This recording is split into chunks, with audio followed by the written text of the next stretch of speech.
اب یہ ہے بہت پیاری آیت ہماری خواتین کے لیے قابل غور.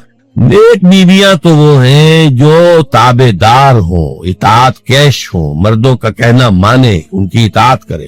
حافظات للغیب، اور غیب میں ان کے لیے محافظ بنے، ان کے مال کا کی بھی حفاظت کرے. یہ نہیں خیانت کر کے اب شوہر تو گیا ہوا جو چاہو اس کے مال میں سے جس کو میں جو چاہوں دے دوں، نہیں، یہ اس کا مال جو ہے وہ اسی کا ہے، اس کی خیانت نہیں کرے گی، وہ امانت کے ساتھ حفاظت کرے گی. اور اس کے علاوہ اپنے نفس کی حفاظت کرے گی، اس لیے کہ وہ بھی اب شوہر کی امانت ہے. اب اس کا جو بھی جنسی معاملہ ہے وہ اس کے اپنے اختیار میں نہیں رہا. اس کو ملک بضع کہتے ہیں ہماری فقہ کے اندر، کہ در حقیقت اس کا اختیار کامل اب شوہر کے ہاتھ میں آ چکا ہے. اس کے جنسی اعضاء جو ہے وہ شوہر کے کنٹرول میں، ملک بضع ملکیت گویا کہ اس کی ہے. لہذا اس میں کوئی خیانت اگر وہ کر رہی ہے تو وہ بھی اس کے خلاف ہو جائے گا. باب فالصالحات قانتات، تو نیک بیویاں وہ ہوتی ہیں جو تابع دار ہو، فرما بردار ہو، اور غیب میں یعنی شوہروں کی عدم موجودگی میں جبکہ موجود نہیں ہے حفاظت کرنے والی ہو، اور وہ حفاظت مال کی بھی اور ان کا اپنے نفس کی بھی. اور یہ کام آسان نہیں ہے، آپ کو معلوم ہے. شوہر کبھی 4 مہینے کے لیے باہر چلا گیا ہے، کبھی 1 سال کے لیے باہر چلا گیا ہے. عورت کے لیے اپنے نفس کو تھامے رکھنا، اپنے جنسی خواہشات کو، فسکی جوان عورت ہے، اس کی بھی تو نفسانی خواہشات ہیں، تو آسان کام نہیں ہے. یہی وجہ ہے آپ کے علم میں ہوگا کہ واقعہ عجیب پیش آیا تھا، اس کو بیان کرتے ہوئے شرم بھی آتی ہے. حضرت عمر رضی اللہ تعالیٰ عنہ اپنے رات کے گشت میں ایک مکان کے پاس سے گزر رہے تھے، تو انہوں نے سنا کہ ایک عورت جو ہے وہ بڑے درد بھرے الفاظ میں کچھ گا رہی ہے. اگر مجھے اللہ اور اس کے رسول کا فرق کا خوف نہ ہوتا تو تم دیکھتے کہ اس وقت میری چارپائی جو ہے چرچرا رہی ہو. تو اس پر حضرت عمر جو ہے وہ تنبہ ہوا کہ ہمارے لوگ جو ہیں جہاد پر جاتے ہیں، سال بھر تک واپس نہیں آتے، تو اس سے تو سوسائٹی کے اندر بہت زیادہ جو ہے ایک اندیشہ اور خطرہ پیدا ہو جائے گا. تو انہوں نے اب دیکھیے یہ بات بھی کہ دین میں کوئی شرم اور حیا اس معاملے میں نہیں ہے. کہ اپنی بیٹی سے پوچھا، حضرت حفصہ سے. اب وہ بیٹی بھی ہے اور ام المومنین بھی ہے، حضور کی اہلیہ ہے تو ام المومنین ہے، لہذا حضرت عمر کے لیے بھی ماں کے درجے میں ہے، اگرچہ ہے حضرت عمر کی صاحبزادی. کہ تم مجھے بتاؤ حفصہ، ایک عورت زیادہ سے زیادہ کتنے عرصے تک صبر کر سکتی؟ اور کوئی قباحت محسوس نہیں کی حضرت حفصہ رضی اللہ تعالی عنہا نے، کہ 4 مہینے. تو پھر انہوں نے آرڈر نافذ کر دیا، کوئی مجاہد 4 مہینے سے زیادہ جو ہے وہ معاش پر نہ رہے، لازماً وہ آئے چھٹی لے کر اور وہ گھر پہنچے. آپ اس کی روشنی میں دیکھیے جو کچھ ہمارے ہاں ہو رہا ہے. امارات میں جو لوگ کام کرتے ہیں، سعودی عرب میں کام کرتے ہیں، باہر کے ممالک میں کام کرتے ہیں، جوان بیویوں کو یہاں چھوڑ جائے، پھر جو قصے ہوتے ہیں، جو سکینڈلز ہوتے ہیں، پھر جب وہ شوہر صاحب تشریف لاتے ہیں تو دیور اور بیوی جو ہے مل کر اسے قتل کرتے ہیں. اس لیے کہ یہاں تو دنیا بدل چکی ہے، دیور کی اور بھابھی کے رشتہ کچھ اور ہی بن چکا ہے، لہذا وہ قتل بھی کرتے ہیں، مال بھی سارا لے لیتے ہیں. یہ ساری خبریں آپ اخبارات میں پڑھتے ہیں. یہ کیوں ہے؟ فطرت کے خلاف ایک طرز عمل آپ اختیار کر رہے ہیں. یا تو اپنی فیملیز کو ساتھ لے کر جائیے، یا یہ ہے کہ پھر یہ وقفہ کا جو ہے معاملہ زیادہ، میں سمجھتا ہوں اس حدیث کے بعد جو حضرت عمر کا فیصلہ تھا 4 مہینے کا، اس سے زائد جو ہے باہر سٹے کرنا، اپنے گھر نہ آنا، ایک اعتبار سے گناہ کے درجے کی بات ہو جائے گی. علیکم بسنتی و سنت الخلفاء الراشدین المہدیین، تمہارے ذمے ہے میری سنت بھی اور خلفاء راشدین جو ہے میری ان کی سنت بھی. اے مسلمان عورت، بطول بن جا، زہرا بن، اور اس عصر سے پنہا ہو جا، چھپ جا، علیحدہ ہو جا، تاکہ تیرے آغوش میں حسین جیسا بچہ پیدا. یہ پہلا ہے حجاب، سیگریگیشن آف سیکس. میں نے ضیاء الحق صاحب سے کہا تھا، کیونکہ ان کی شورا میں شمولیت کی میں نے جو ہے دعوت قبول کر لی تھی. مشورہ دینا ہے، میں اپنے مسجد کے ممبر سے بھی مشورے بھی دیتا ہوں، تنقیدیں بھی کرتا ہوں.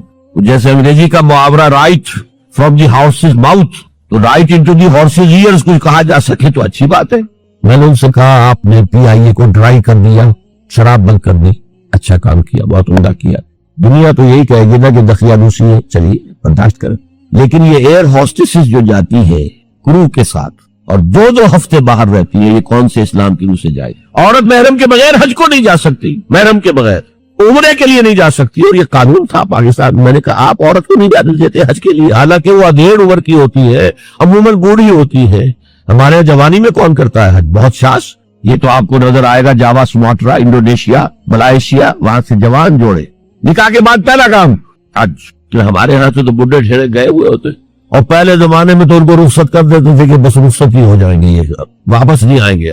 تو میں نے کہا یہ کون سا اسلام ہے؟ خاموش، چپ. میں نے کہا یہ ناشتے کی ٹرے اور کھانے کی ٹرے مرد نہیں رکھ سکتے سب. میرے خلاف باقاعدہ خواتین نے جلوس نکالے پاکستان میں جب میں نے پردے کی بات کی.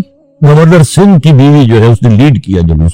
مطالبہ کیا کہ ان کی ٹیلی ویژن کے اوپر جو ہے ان کا سامنے آنا بند کیا جائے، لیکن ٹھیک ہے، بدا الاسلام غریبا ویسعود کما بدا فطوبی للغرباء، اسلام شروع ہوا تھا تو اسی حالت میں تھا کہ کوئی اس کو جانتا پہچانتا نہیں تھا، پھر جب اسلام غالب ہو گیا تو طاقتور کے تو سبھی دوست تھے، سبھی پہچاننے والے، لیکن ان قریب اسلام پھر غریب ہو جائے تو جو اسلام کی غربت کے ساتھ خود غریب ہو جائیں ان کے لیے مبارکباد، اسلام کا دامن نہ چھوڑے، چاہے انہیں کہا جائے کہ یہ تو بڑے ہی دقیانوس بڑے کٹر لوگ ہیں۔ میں نے اس زمانے میں چیلنج کیا تھا، مجھے بتاؤ کیا فرق واقع ہوتا ہے؟ آپ کہیں گے عورتوں کو اگر ہم گھر میں بٹھائیں تو ہماری اکانومی سفر کرے گی، آدھی ہماری جو ہے لیبر وہ کام نہیں کرے گی۔ میں نے کہا where there's a will there's a way، cottage industry کا انتظام کرو، نمبر 1 گھروں میں بیٹھ کر کام کرے۔ دوسری جنگ عظیم کے دوران ایک بڑا علاقہ تھا دلی میں جس کا ہر گھر کارخانہ بنا ہوا تھا، کرخندار، یہ ایک قوم کا نام پڑ گیا، کرخندار۔ چھوٹی چھوٹی مشینیں لگی، کہیں بٹن بن رہے، کہیں بکسوئے بن رہے، کہیں نکریں سل رہی ہیں، کہیں پینٹیں سل رہی ہیں، کہیں جو ہے کرتے سل رہے قمیضیں۔ صبح کے وقت ٹرک آیا، خام مال دے گیا، شام کو آیا، تیار مال لے گیا، عورت نہ گھر سے نکلی نہ باہر گئی، کچھ نہیں، اور کام کیا، کما لیا۔ کاٹیج انڈسٹری کا انتظام کرو۔ اسی طریقے سے ایسے یونٹ بناؤ انڈسٹریل جس میں عورتیں کام کریں، عورتیں سپروائز کریں، ورکنگ آورز کم رکھو تاکہ وہ اپنے گھر کا کام بھی کر سکیں، کرو۔ عورتوں کے ہسپتال میں عورتیں مرد، عورتیں مریض، عورتیں ڈاکٹر، عورتیں مریض، عورتیں نرسز۔ مردوں کے ہسپتال میں فیمیل نرسز کا کیا کام ہے؟ تمہیداً عرض کر دوں کہ مسئلہ شفاعت ہمارے دین کے بہت مشکل مسائل میں سے، بلکہ آج جب میں غور کر رہا تھا تو میں اس نتیجے پر پہنچا کہ مشکل ہونے کے اعتبار سے یہ بالکل جبر و قدر کے مسئلے کے ہم پلہ ہے۔ جیسے جبر و قدر کا مسئلہ ہے، جسے عام طور پر عام فہم الفاظ میں ہم کہتے ہیں تقدیر کا مسئلہ۔ تقدیر کا مسئلہ وہ ہے کہ جس کے بارے میں اگر کوئی بحث کی جائے، گفتگو کی جائے تو الجھ جائے گا، سمجھ میں نہیں آئے گا، اگرچہ یہ کہ چونکہ اس پر ایمان لانا یہ ہم پر واجب کیا گیا ہے، ایمان لانے کے ہم مکلف ہیں، چنانچہ جو ایمانیات احادیث میں بیان ہوئے ہیں کہ جن پر ایمان لانا لازم ہے، حدیث جبرائیل میں جو الفاظ ہیں ان تؤمن بالقدر خیرہ وشرہ من اللہ تعالی، آپ نے فرمایا کہ ایمان کے تقاضوں میں سے یہ بھی ہے کہ تم قدر پر ایمان رکھو، تقدیر پر ایمان رکھو کہ اس کا خیر بھی اس کا شر بھی دونوں اللہ کی طرف۔ لیکن یہ مسئلہ جو کہ ایمانیات کے ضمن میں اتنا اہمیت کا عامل ہے، واقعہ یہ ہے کہ اس کے بارے میں اگر کھود کریت کی جائے، گفتگو کی جائے، رد و قضا ہو، بحث و نزاع ہو تو یہ الجھ جائے گا اور حل نہیں، اگرچہ سمجھ میں آ جاتا ہے اگر انسان سمجھنا چاہے۔ اور یہ بھی میں اس لیے عرض کر رہا ہوں کہ جو چیز سمجھ میں نہ آ سکتی ہو اس پر ایمان کا واقعتاً یہ ہے کہ ہمارا مکلف ہونا پھر غیر منطقی ہو جائے گا۔ سمجھ میں تو آتا ہے لیکن بیان میں نہیں، ان دونوں چیزوں میں بڑا فرق ہے۔ ایک چیز سمجھ میں آتی ہے لیکن بیان میں نہیں آ سکتی، بیان کرنے میں ہماری جو قوت بیانیہ ہے، ہماری جو زبان ہے، اس کی جو محدودیتیں ہیں، اس کی بنا پر وہ مسئلہ الجھ جاتا ہے۔ بہرحال آج کا میرا موضوع جو ہے وہ مسئلہ قدر نہیں ہے، لیکن میں صرف اس لیے عرض کر رہا ہوں کہ وہ مسئلہ کہ جس کے بارے میں حضور نے بہت سختی کے ساتھ منع فرمایا ہے کہ کوئی بحث و نزاع نہ کرو۔ ایک مرتبہ حضور تشریف لائے اپنے مجلس سے باہر اور آپ نے دیکھا کہ کچھ صحابہ وہ مسجد کے گوشے میں بیٹھے ہوئے کسی بحث میں مبتلا ہے، اور وہ بحث جو ہے وہ تکبیر سے متعلق ہو۔ حضور نے جب یہ دیکھا تو آپ کا چہرہ غصے سے تمتما اٹھا اور آپ نے غضبناک الفاظ میں فرمایا الہذا بعثت ام لہذا امرت یا ام لہذا امرت، کیا مجھے اس چیز کا حکم دیا گیا تھا؟ کیا میں اس کام کے لیے مبعوث کیا گیا؟ یہ معاملات ایسے ہیں کہ جس کے بارے میں خاموشی اختیار کرو۔ بہرحال اسی طرح کا مسئلہ جو ہے یہ شفاعت کا مسئلہ بھی ہے۔ ویسے بھی میں نے بارہ عرض کیا ہے کہ بہت سے اکثر معاملات دنیا میں ایسے ہیں کہ جو ہمارے ہاں روایت کے الفاظ آتے ہیں کہ بال سے زیادہ باریک اور تلوار کی دھار سے زیادہ تیز، کہ ذرا ادھر ہوئے تو ہلاکت ہے، ذرا ادھر ہو تو ہلاکت ہے۔ اسی طرح کا معاملہ ہے یہ صراط مستقیم اس دنیا میں بھی، اور پل صراط جسے ہم کہتے ہیں وہ قیامت میں بھی واقعتاً بہت باریک ہے، اور اس کی طرف ذرا سا بھی انسان ادھر یا ادھر ہو جائے تو گمراہی اور ہلاکت میں مبتلا ہونے کا اندیشہ ہے۔ اسی طرح کا مسئلہ شفاعت ہے۔ پہلے سمجھیے کہ شفاعت کے معنی کیا ہے۔ شفع کا لفظ عربی زبان میں آتا ہے بنیادی طور پر ضم الشیء الی مثلہ۔ امام راغب اصفہانی رحمۃ اللہ علیہ جن کی مفردات القرآن نہایت اہم کتاب ہے، فہم قرآن میں بہت ممد ہے، بہت معاون ہے، اور اب اچھا ہے کہ اس کا اردو ترجمہ بھی شائع ہو چکا ہے، تو جو عربی سے استفادہ نہ کر سکے وہ اردو سے استفادہ کر سکتے کہ ہر شے کا جو مادہ ہے اس کے اصل معنی کیا ہے، اصل مفہوم کیا ہے۔ عربی زبان میں وہ مادہ جو ہے، وہ روٹ جو ہے، وہ 3 لیٹرڈ روٹ سے حرفی مادہ جو ہے وہ اصل میں کس مفہوم کے لیے استعمال ہوتا ہے؟ تو شفا کا میں نے آپ کو بتایا راغب کے حوالے سے، ضم الشیء الی مثلہ، کسی شے کو اس کے مثل کے ساتھ جمع کر دینا، ضم کر دینا، اس کے ساتھ شامل کر۔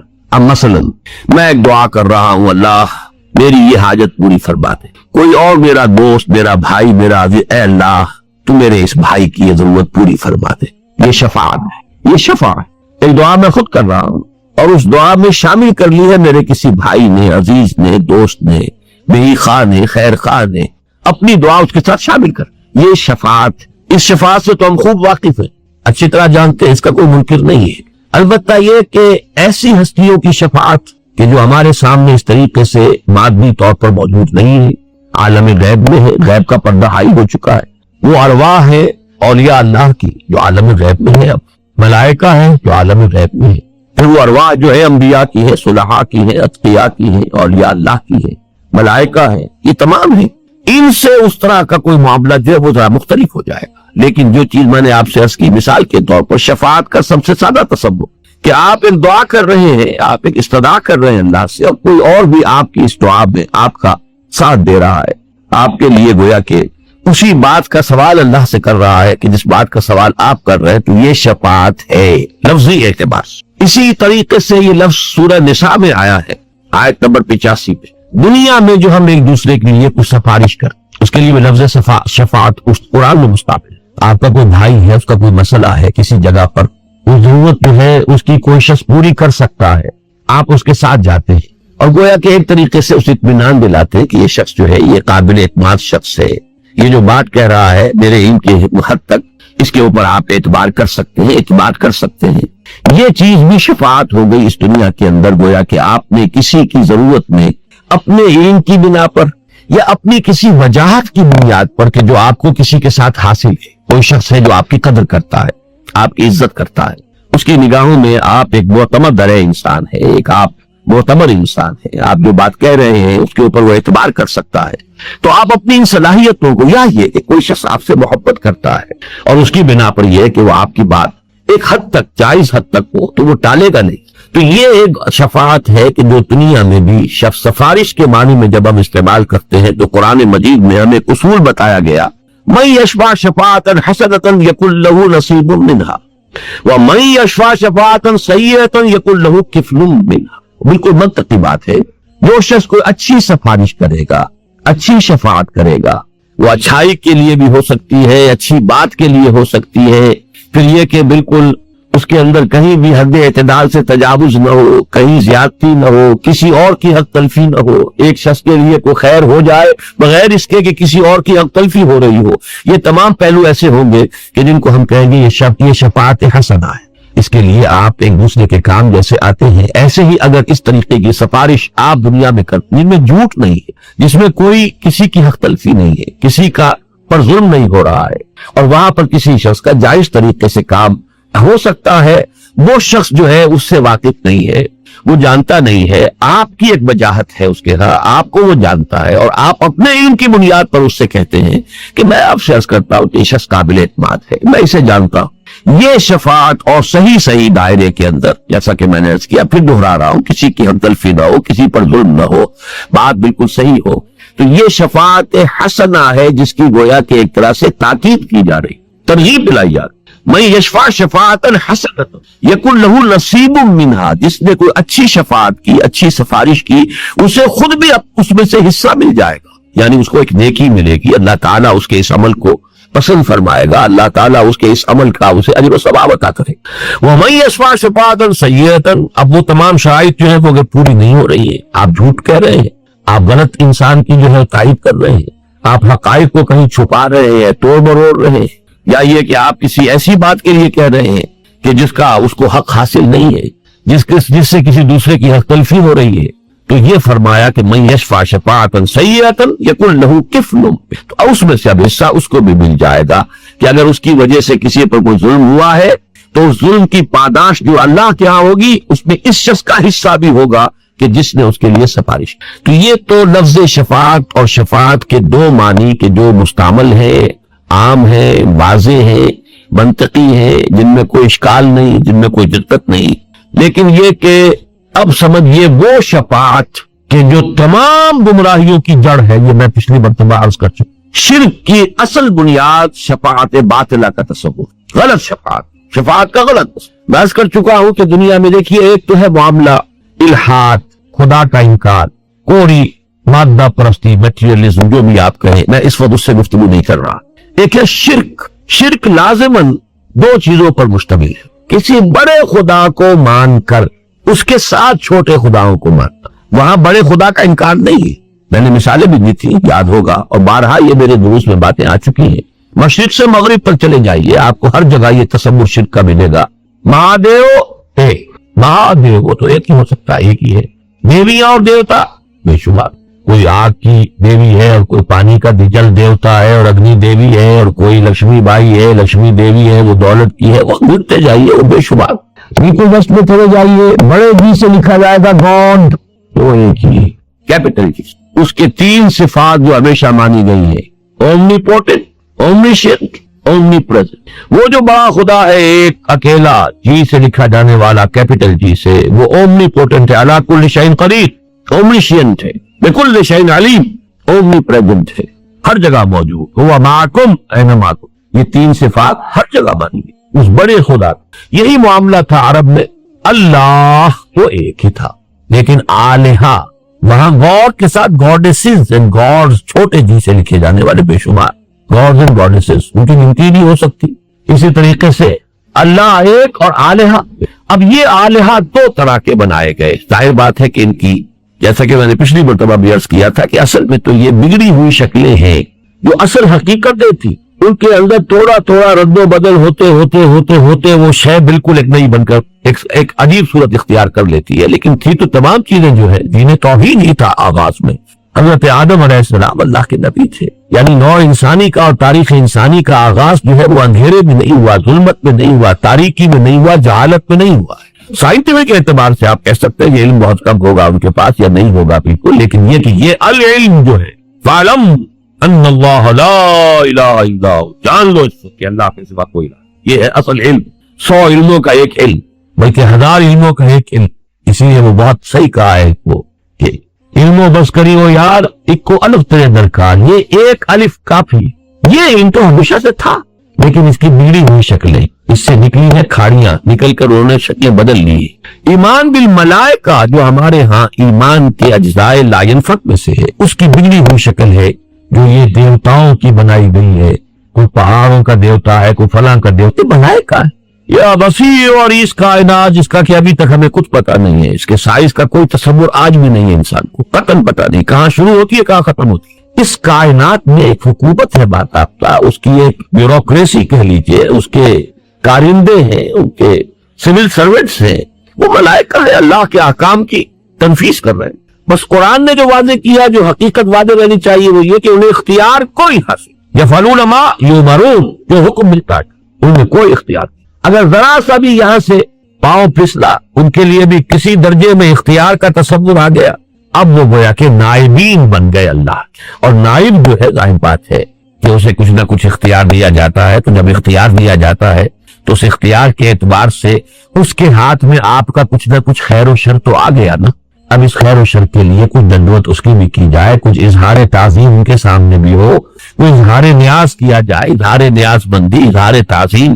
یہاں سے بگڑتی ہوئی وہ شکل جو ہے ایمان بالملائکہ، اس نے در حقیقت صورت اختیار کر لی ان دیوتاؤں اور دیویوں۔ ایک شکل تو یہ تھی، اسی کی نفی کی ہے، جیسا کہ ہم پڑھ چکے ہیں پہلے۔ میں نے عرض کیا تھا کہ سورۃ الاخلاص کے تقریباً ہم وزن ہے آخری آیت سورہ بنی اسرائیل کی، وَقُلِ الْحَمْدُ لِلَّهِ الَّذِي لَمْ يَتَّخِذْ وَلَدًا وَلَمْ يَكُنْ لَهُ شَرِيكٌ فِي الْمُلْكِ۔ اس کا کوئی ساجی نہیں ہے حکومت میں اور اختیار میں، کوئی ساجی۔ یہ پوری بادشاہی تنہا اسی کے ہاتھ۔ لِمَنِ الْمُلْكُ الْيَوْمَ لِلَّهِ الْوَاحِدِ الْقَهَّارِ۔ یہ حقیقت جو قیامت میں بالکل واضح ہو جائے گی، آج ذرا چھپی ہوئی ہے، نگاہوں سے اوجھل ہے، آج اسے سمجھنے کے لیے اور اس پر اپنے دل کو قائم رکھنے کے لیے کچھ محنت کی ضرورت ہے۔ قیامت کے دن یہ اڑیا حقیقت سامنے ہو آئے گی، لمن الملک اليوم للہ الواحد القہار۔ کس کے لیے بادشاہ؟ صرف اس اللہ کے لیے جو اکیلا ہے، تنہا ہے، قہار ہے، چھایا ہوا ہے، قاہر ہے، اس کے قبضہ قدرت سے کوئی شے باہر نہیں۔ تو اللہ کے ساتھ کوئی ملک میں ساتھی نہیں، لم یکن لہ شریک فی الملک۔ اچھا، دوسرا تصور جو پیدا ہوا وہ اس اعتبار سے پیدا ہوا کہ انسان نے اللہ کو بھی کچھ نہ کچھ اپنے اوپر قیاس کیا، اور یہ انسان کی مجبوری ہے۔ آخر اس کی سوچ، اس کی قوت متخیلہ، چاہے ہم کہیں کہ اس قوت متخیلہ جو ہے اس کے لیے تو کوئی انتہا نہیں، کوئی لیمٹس نہیں، تخیل کو آدمی جہاں چاہے لے جائے۔ فکر انسان پر تیری ہستی سے یہ روشن ہوا ہے، پرے مرغ تخیل کی رسائی تا کجا۔ لیکن جان لیجئے ہماری قوت متخیلہ بھی محدود ہے، اس معنی میں کہ ہمارا سارا جو پیرامیٹر بنتا ہے وہ تو ہمارے مشاہدات سے بنتا ہے۔ ہماری سوچ کے لیے بھی جو اس کے حدود ہیں معین ہوتی ہیں وہ ہماری مشاہدات سے، ہماری عقل سے، ہماری سمجھ سے، اور اسی کے اعتبار سے کچھ مزید ہو جائے گا تو تخیل ہو جائے۔ تو انسان نے خدا کے بارے میں بھی جب بھی غور کیا تو کچھ اپنے اوپر قیاس کیا، جس کو بڑی خوبصورتی سے اقبال نے واضح کیا ہے۔ مکالمہ، ایک بت تراش ہے، وہ بت اس نے بنایا ہے، لیکن بنایا کیا ہے وہ بت تراش نے؟ اس نے اپنے دو ہاتھ دیکھے تھے، اس بت کے اندر بھی دو ہاتھ بنا دیے۔ وہ خدا بنا رہا ہے، دیوتا بنا رہا ہے، لیکن کیا بنائے گا؟ اپنے دو ہاتھ دیکھے تھے، دو ہاتھ اس کے بنا دیے۔ اپنی دو آنکھیں تھی، اس کی بھی دو آنکھیں بنا دی، ذرا موٹی موٹی بنا دی ہوں گی، بڑی بنا دی ہوگی۔ چلیے کسی کی جو ہے وہ ہندوؤں میں سے کسی نے اس کی ناک جو ہے وہ بڑی بنائی تو وہ اس کو ہاتھی کے سونڈ کے مطابق بنا دیا۔ ایسا بھی تو ان کا خدا ہے گنیش جی کی جو ناک ہے وہ ہاتھی کے سونڈ کے بعد۔ لیکن آدمی جائے گا کہاں؟ One can not out go his skin. انسان اپنے تخیلات میں بھی، تصورات میں بھی اپنے مشاہدات سے باہر کہاں جائے گا؟ تو وہ بت یہ کہہ رہا ہے کہ تو نے مجھے خدا بنانا چاہا تھا، لیکن تو نے بنایا کیا ہے؟ مرا بر صورت خیش آفریدی، تو نے مجھے اپنی شکل پر ڈھال دیا، وہ اپنے آپ کے اندر دیکھا، وہ میرے اندر بنا دیا۔ برون خیشتن آخر چے دی دی، تو نے اپنے آپ سے باہر کیا دیکھا؟ کچھ بھی نہیں دیکھا۔ اسی طریقے سے انسان نے خدا کو بھی تصور کیا کہ جیسے ایک انسان کو اولاد سے محبت ہوتی ہے، بیٹا محبوب ہے۔ اچھا، بیٹا کسی اور اعتبار سے محبوب ہوتا ہے، بیٹی کی محبوبیت کسی اور اعتبار سے۔ بیٹی کمزور ہے، جن سے ضعیف ہے، لیکن یہ کہ اس پر واقعتاً یہ ہے کہ شفقت زیادہ ہو۔ بیٹے پر یہ زیادہ ہوتا ہے کہ اس کی وجہ سے میرا نام چلے گا، میرا خاندان ہے، اس کا تسلسل ہے، میرا نام باقی رہے گا، بڑھاپے میں یہ میرا سہارا بنے گا، وغیرہ وغیرہ۔ اس اعتبار سے جو اہمیت ہے وہ بیٹے کی، لیکن یہ ہے کہ محبت اور شفقت جذباتی لگاؤ۔ بیٹی کوئی بات کہے تو بڑا مشکل ہوتا ہے ٹالنا، اور اسی اعتبار سے واقعہ یہ ہے کہ میں بسا اوقات بمشکل اپنے آنسو روکتا ہوں اس واقعے کو بیان کرتے ہوئے کہ جب حضور کے سامنے حضرت فاطمہ آئی، جن کے بارے میں حضور فرماتے ہیں فاطمہ تو بزت منی، میرا جگر کا ٹکڑا ہے، اور انہوں نے آ کر اب تصور کیجئے آپ کو، وہ دکھا رہی ہے اپنے ہاتھ کے اوپر پڑے ہوئے گٹے کہ حضور ابا جان دیکھیے یہ چکی چلا چلا کر میرے ہاتھوں پہ گٹے پڑ گئے، کندھے کا نشان دیکھیے کہ میں مشکیدہ خود پانی بھر کر لاتی ہوں کنویں سے، مشکیدہ جو ہے اس کی وجہ سے میرے کندھے کے اوپر یہ بتیاں پڑ گئی۔ تو اب تو عام مسلمانوں کے ہاں بھی بڑی سہولت ہو گئی ہے، فراوانی ہے، اب وہ تنگ دستی و اسرت کا دور ختم ہو گیا، تو ابا جان مجھے بھی کوئی کنیز، کوئی غلام عطا فرما دیجئے تاکہ میری بھی یہ مشکل آسان۔ کیا بیٹی ہوگی حضور کے قلب؟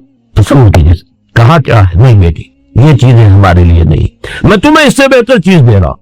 ہر نماز کے بعد وہ تسبیح فاطمہ جو مشہور ہے، جب بھی کبھی آپ یہ تسبیح فاطمہ کیا کریں تو اس واقعے کو یاد کر لیا کیجئے، یہ تسبیح فاطمہ کا شان نزول کیا ہے، یہ کب عطا کی ہے حضور نے صلی اللہ علیہ وسلم اپنے جگر گوشے کو، جب یہ درخواست دے کر حضرت فاطمہ حاضر ہوئی رضی اللہ تعالی۔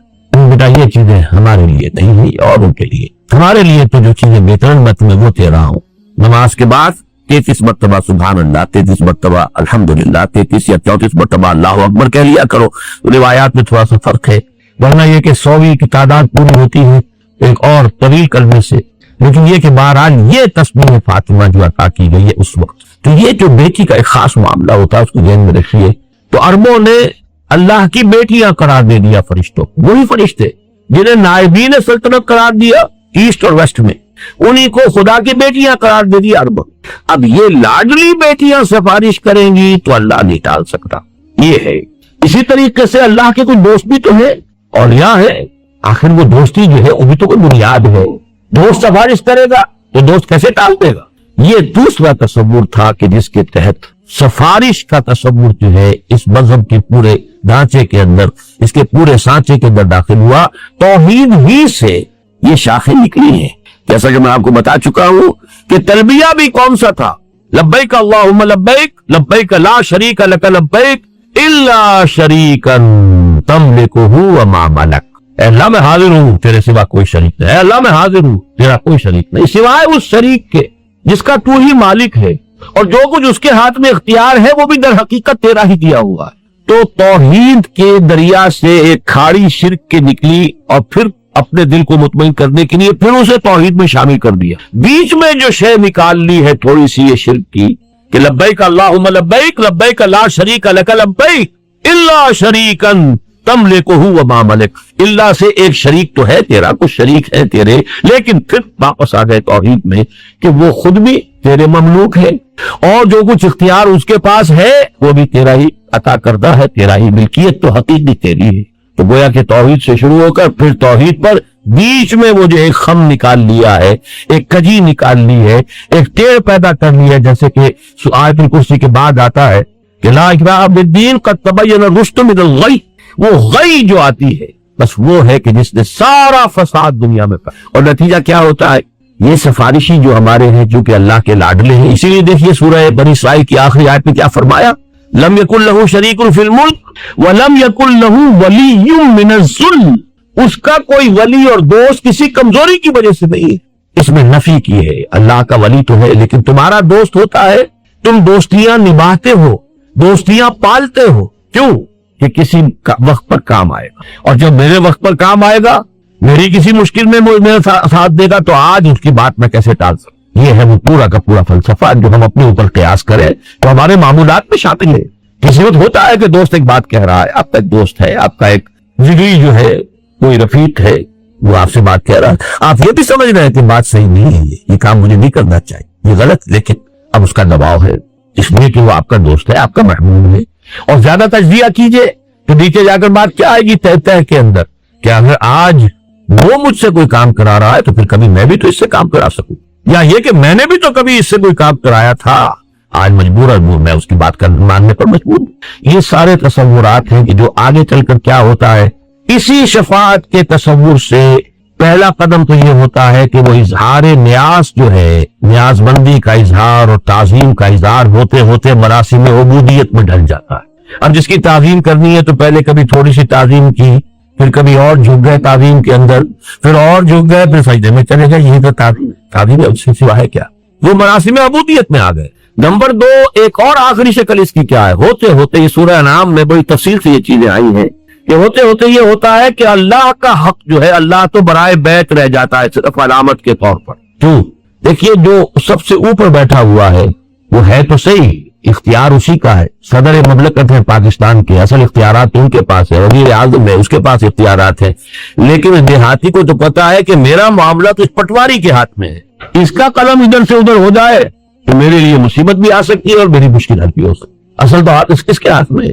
تو وہ تو کسی کو کیا معلوم ڈی سی صاحب کس بلا کا نام ہے، عام پٹواری، عام جو دیہاتی کیا جانتا ڈی سی کیا ہوتا ہے؟ پٹواری جو ہے وہ جو سر پر بیٹھا ہوا ہے، جس نے کہ وہ ساری لکھنی ہے، جو بھی فصل کے بارے میں رپورٹ ہے وہ ساری اس کے پاس ہے، لہذا وہ تو صرف رہ جاتے ذہن میں کہ ہاں اوپر ہے کوئی، سارا کا سارا معاملہ پھر وہ نچلے ان خداؤں سے، چھوٹے خداؤں سے، دیویوں سے، دیوتاؤں سے، آلہہ سے، گاڈ سے، گاڈسز سے ہوتے ہوتے عبادت، جس کی کہ بڑی ایک لطیف انداز میں قرآن مجید میں ایک تنبیہ کی گئی ہے کہ یہ لوگ کیا کرتے تھے عرب والے، فکر کیجیے کوئی فصل ہے، فصل میں سے کچھ حصہ معین کر دیا، یہ اللہ کے لیے ہم خیرات کریں گے، اللہ کے نام پر، اللہ کے لیے، اور یہ تھوڑا سا حصہ جو ہے یہ ہمارے فلاں معبودوں کے لیے، فلاں معبود کے لیے کچھ نہ کچھ تو کو بھی دینا ہے، کیا اتنا بڑا غلہ ہے، اس میں سے اتنے جانور تو ہم نے اللہ کے نام پہ چھوڑ دیے، ٹھیک ہے یہ اللہ کے لیے ہے، لیکن یہ کوئی تھوڑے بہت جو ہے یہ فلاں معبود کے لیے، فلاں کے لیے۔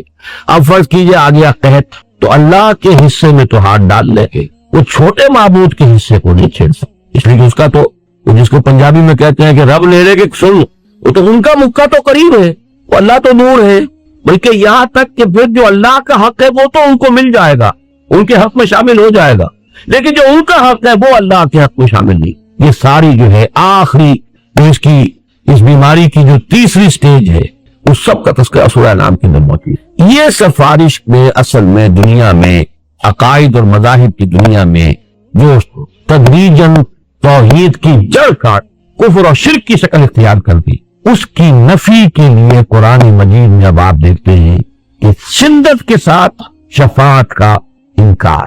لیکن اس سے بھی پہلے میں ایک اور بات واضح کر دوں، قرآن مجید کو آپ پڑھیے تو زور ہے عمل پر. میں اس وقت 3 آیتیں سورہ نجم کی پڑھوں گا. لیس للانسان الا ما سعى وان سعيه سوف يرى ثم يجزاه الجزاء الاوفى. نہیں ہے انسان کے لیے مگر صرف وہ جس کے لیے اس نے خود محنت کی. ہاں اس کی محنت اس کے سامنے رکھ دی جائے گی, وہ دیکھ لے گا, دکھا دی جائے گی. جیسے کہ فرمایا فَمَنْ يَعْمَلْ مِثْقَالَ ذَرَّةٍ خَيْرًا يَرَهُ وَمَنْ يَعْمَلْ مِثْقَالَ ذَرَّةٍ شَرًّا. معلوم ہوا کہ سارا دار و مدار جو ہے انسان کا, کامیابی کا, فوز و فلاح کا, وہ تو انسان کے عمل پر ہے, محنت پر ہے, مشقت پر ہے, جد و جہد پر ہے. لَيْسَ لِلْإِنسَانِ إِلَّا مَا سَعَى. یہ تو ہے قرآن مجید کی جو مین تعلیم آپ کہیں گے. 90% کو اگر آپ دیکھیں گے تو وہ یہی ہے, لَيْسَ لِلْإِنسَانِ إِلَّا مَا سَعَى وَأَنَّ سَعْيَهُ سَوْفَ يُرَى. لیکن اس کے ساتھ ہی آپ کو قرآن مجید میں بھی یہ بات بھی معلوم ہو جائے گی کہ کسی نیکی کی توفیق بھی انسان کو از خود حاصل نہیں ہوتی جب تک اللہ کی توفیق. معلوم ہوا کہ اس میں لیس للانسان الا ما سعى وہ جو ایک یوں سمجھیے کہ ایک اصول موضوع ہے, اصل وہی ہے, جڑ وہی ہے, بنیاد وہی ہے. لیکن وما تشاءون الا ان یشاء اللہ. تمہارے اندر یہ ارادہ کا پیدا ہونا, تمہارے اندر اس جذبے کا ابھرنا, تمہارے اندر خیر کا داعیہ بیدار ہونا, تمہارے اندر اچھی جذبات کا نشو و نما پانا, یہ بھی تو اللہ کی توفیق سے. نمبر 2, حضور کی حدیث اب آپ کو سنا رہا ہوں. کوئی شخص جنت میں محض اپنے عمل پر نہیں جا سکے گا. اور یہ ایسا کیٹیگوریکل سٹیٹمنٹ تھا کہ میں یہ کہا کرتا ہوں, آپ نے بارہا سنا ہوگا میری زبان سے, کہ بڑی ہمت اور جرت سے کام لیا کسی صحابی نے جو حضور سے پوچھ لیا کہ کیا حضور آپ بھی, کوئی انسان جنت میں محض اپنے بل سے اپنے عمل کی بنیاد پر داخل نہیں ہو سکتا. حضور کیا آپ بھی؟ فرمایا ہاں میں بھی. الا ان یتغمدنی ربی برحمتہ, جب تک میرا رب اپنی رحمت سے مجھے ڈھانپ نہ دے, اپنی رحمت کے سائے میں نہ لے لے, میں بھی جنت میں داخل نہیں. اب ان 2 انتہاؤں کو آپ نے دیکھ لیا, اس کا نتیجہ میں بعد میں نکالوں گا نتیجہ کیا نکلتا ہے.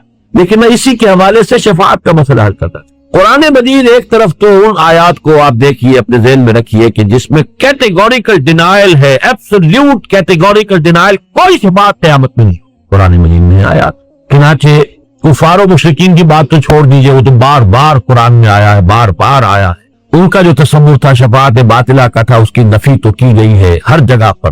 اب میں یہاں مسلمانوں سے جو بات کہی گئی ہے وہ کہ بتا رہا ہوں. ایک سابقہ امت مسلمہ, یہ الفاظ جو ہیں یہ میں نے ہی عام کیے ہیں کہ سابقہ امت مسلمہ بھی ایک تھی اور ابھی تک موجود ہے ان ایگزائل.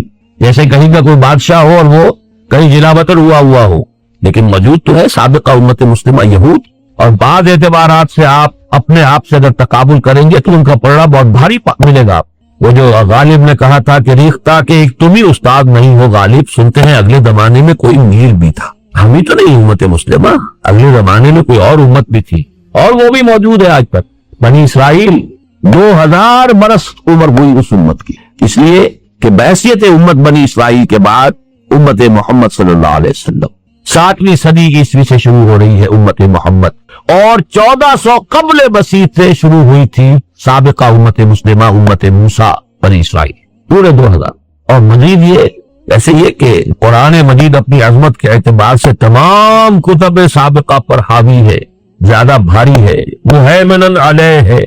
لیکن تعداد کے اعتبار سے تو ہم 4 کتابوں پر ایمان رکھتے ہیں نا, ان میں سے 3 وہ ہیں جو سابقہ امت ہوتی ہے, تورات, زبور, انجیل. نمبر 3 1400 برس, اور اس کو خاص طور پہ اس لیے میں نوٹ کرایا کرتا ہوں کہ 1400 برس آج ہماری عمر ہوئی ہے امت مسلمہ کی 1400 برس. 15ویں صدی شروع ہوئی ہے ہجری, 17واں سال ہے. 1400 برس اس امت کے اس حال میں گزرے کہ ایک لمحہ بھی ایسا نہیں آیا کہ کوئی نبی موجود. کنٹینیوس چین آف انبیاء. کلما ہلاک نبی خلفہ نبی, جب بھی کوئی نبی فوت ہوا اس کا خلیفہ کوئی اور نبی ہو گیا, اس کے بعد میں جانشین نبی تھا. اور شروع بھی 2 سے ہوئے اور اختتام بھی 2 پر ہوا. This chain, long chain of prophets, starting with 2, موسیٰ بھی نبی, ہارون بھی نبی, ending again with 2, یحییٰ بھی نبی, عیسیٰ بھی. اور درمیان میں یہ سمجھ لیجئے 2 کھوٹے ادھر اور 2 کھوٹے ادھر, بلکہ ایک کھوٹا, ہاں 2 کھوٹے ادھر 2 کھوٹے ادھر, اور پھر ان کے درمیان وہ چین ہے کہ کوئی وقت ایسا نہیں گزرا کہ نبی نہ. اس امت کا جو خطاب اس سے براہ راست قرآن میں ہوا ہے وہ 10 رکوع سورہ بقرہ کے اہم ترین ہیں, 5ویں سے شروع ہو کر اور 14ویں کے اختتام پر, بلکہ 15ویں کے شروع میں.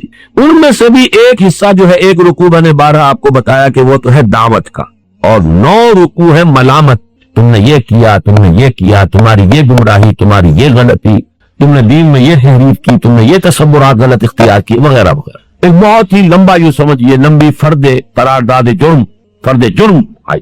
دونوں میں شروع میں اور آخر میں آپ کو جو آیت ملتی ہے وہ نوٹ کیجئے.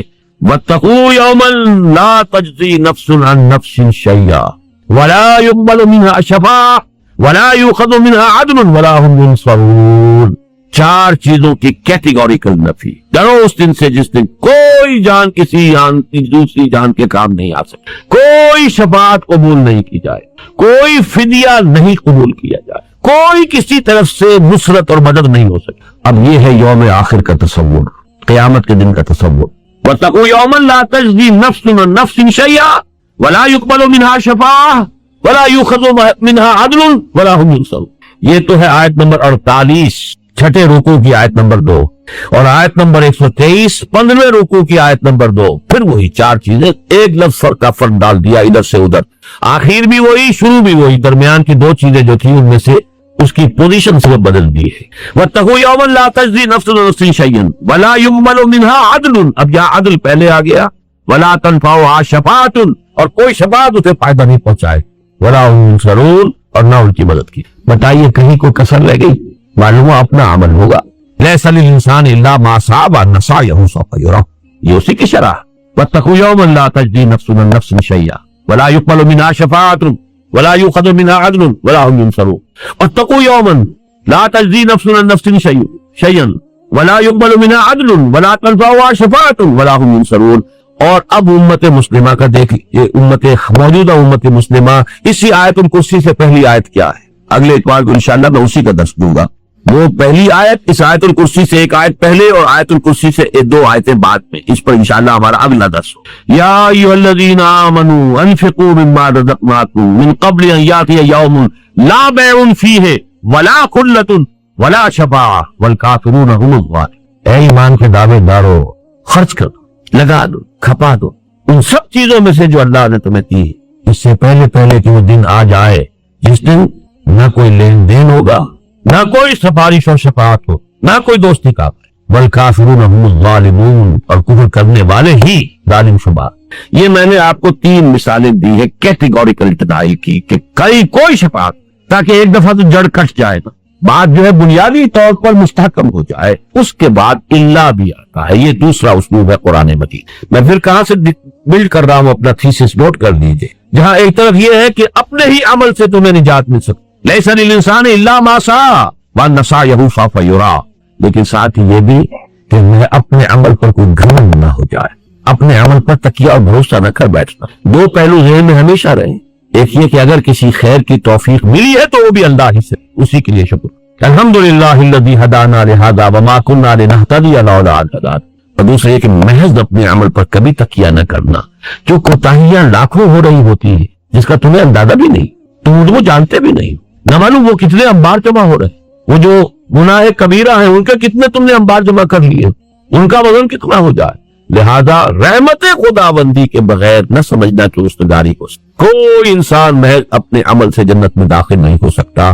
یہاں تک کہ حضور اپنے بارے میں فرما رہے ہیں میں بھی جنت میں داخل نہیں ہو سکوں گا الا یتغمدنی ربی برحمتہ، مگر یہ کہ اللہ میرا رب مجھے اپنی رحمت کی تہ سائے میں لے لے.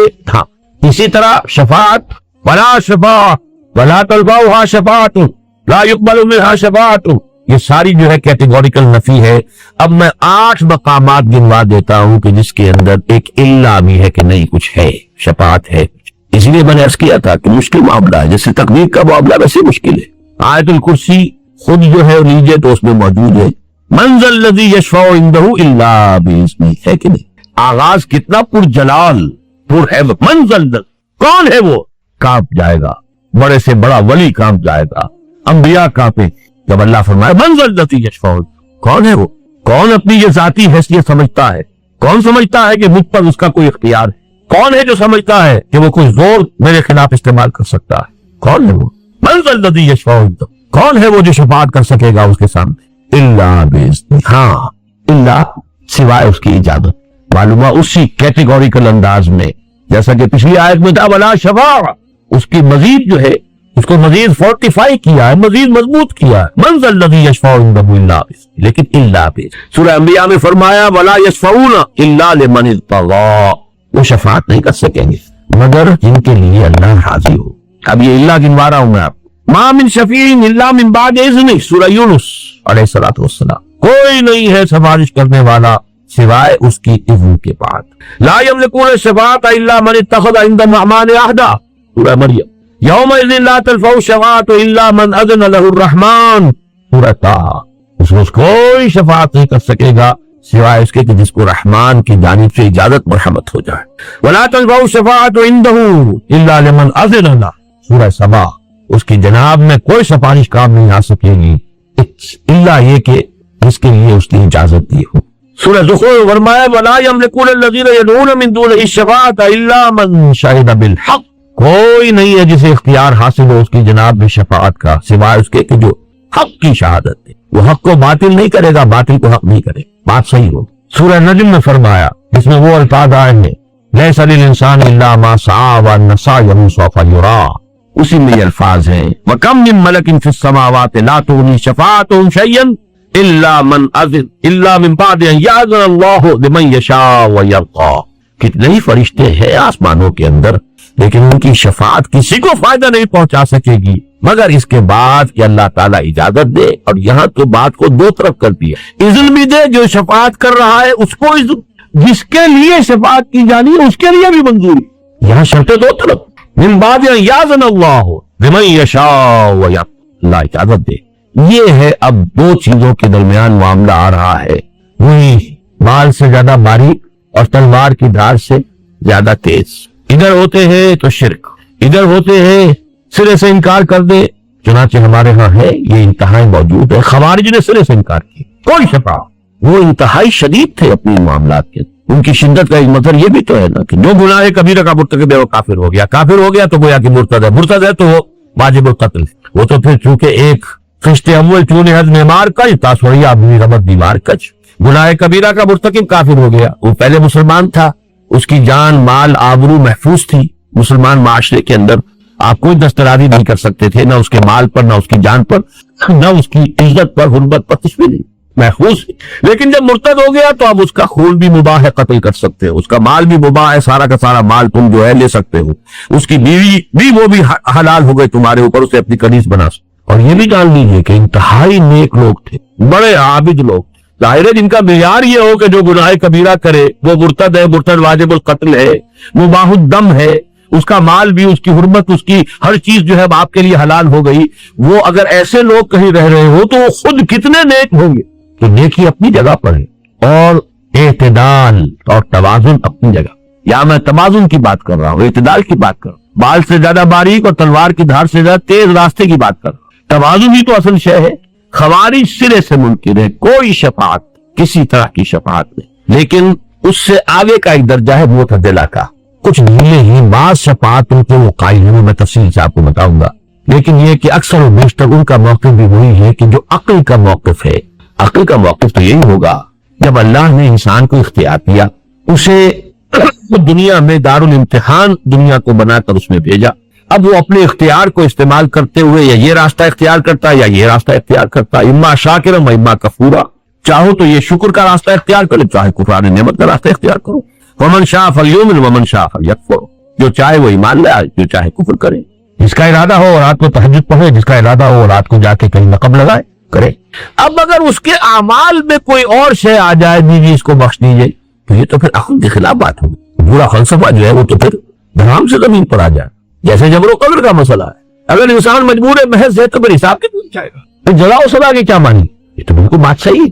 آپ کا پورا فلسفہ یہ ہے کہ انسان کو ہم نے ایک صلاحیت دی ہے، ایک مہلت عمر دی ہے، یہ مہلت امتحان ہے، یہ دنیا جو ہے دارالامتحان ہے، اس کو ہم نے صلاحیتیں دی ہے، اختیار دیا، ادھر جاؤ یا ادھر جاؤ. اب نتیجہ نکلنا چاہیے اس کے اپنے اختیار پر، اپنے چوائس پر، اپنے عمل پر، اپنی محنت. یہ عقل ہے. لہذا معتزلہ کہ جو ریشنلسٹ ہیں، اس امت کے سب سے پہلے ریشنلسٹ، عقل کو برتر تسلیم کرنے والے اور نقل کو اس کے تابع کر دینے. یہ عقل و نقل کی ایک بڑی طویل کشمکش ہے جو ہمارے یہاں چلی. اور نقل سے مراد وہ نقل نہیں جو امتحان میں ماری جاتی ہے، کہیں وہ آپ سمجھ میں رکھنے میں لے آئے. نقل سے مراد کیا ہے کہ ایک قرآن ہے جو منقول ہے، نقل ہوا ہے، منتقل ہوا ہے اللہ سے محمد کو فرشتے کے